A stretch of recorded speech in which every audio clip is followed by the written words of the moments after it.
Hello, my name is Layla and I'm a senior studying computer science at Virginia Tech. For my research, I have been working with Dr. Shweta Banya and Dr. Katie Powell to develop information and communication technologies that will benefit the refugee and immigrant community who are applying for U.S. citizenship. We partnered with Blue Ridge Literacy, a local organization that provides resources to the immigrant and refugee community in the form of English classes, technology and computer lessons, and citizenship/naturalization preparation. Our partnership with Blue Ridge Literacy allowed for us to collaborate with the community in the form of participatory action research. Our research took place in 4 phases. The first phase was focus groups, where we spoke with 20 participants to better understand community struggles and barriers to navigating citizenship. We learned that naturalization is a long and complex process that often intentionally discriminates against the immigrant community. Besides systemic barriers that our community faces, there are also individual barriers, such as limited English literacy and limited digital literacy.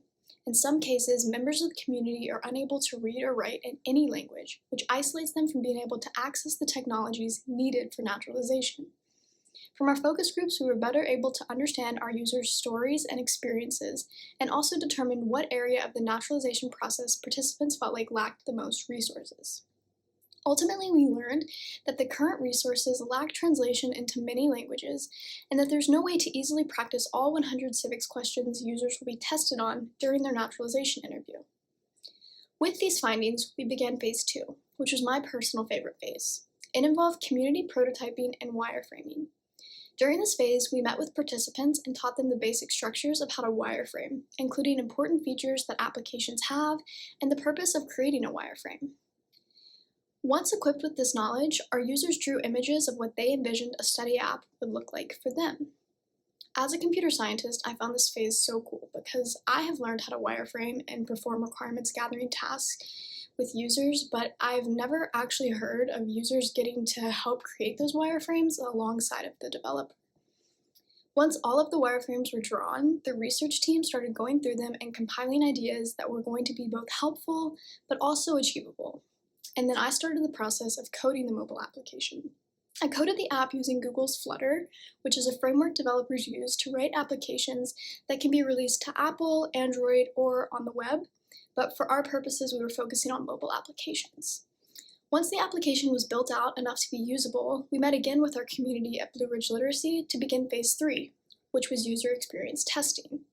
In this phase, users were given tasks to perform on the unreleased version of the app, and then they provided feedback about how accessible or difficult that task was to complete.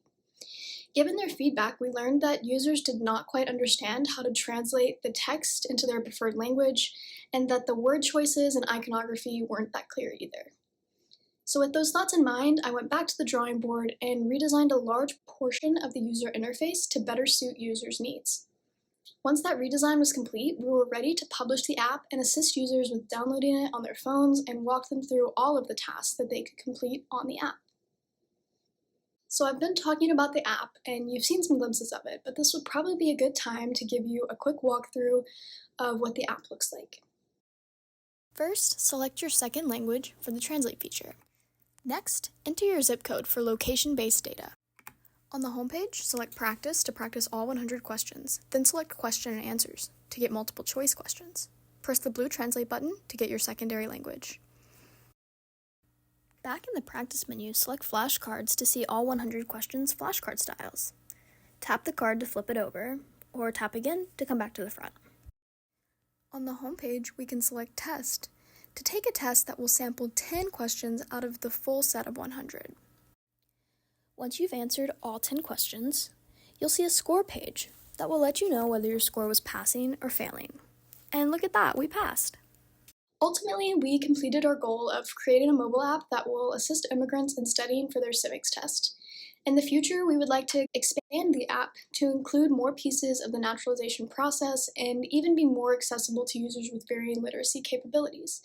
The feedback we received from our users so far has been positive and grateful, and they're very excited to use it to study for their test. We did run into one complication, and that is Google changed its policy for small developers like ourselves, and they withhold releasing applications until a group of 20 internal users test the app. So we're still working on Android publication, but Apple is available to download, and I will put the QR code on the screen. or you can search for 100 USCIS civics questions on the App Store. Thank you all so much for listening.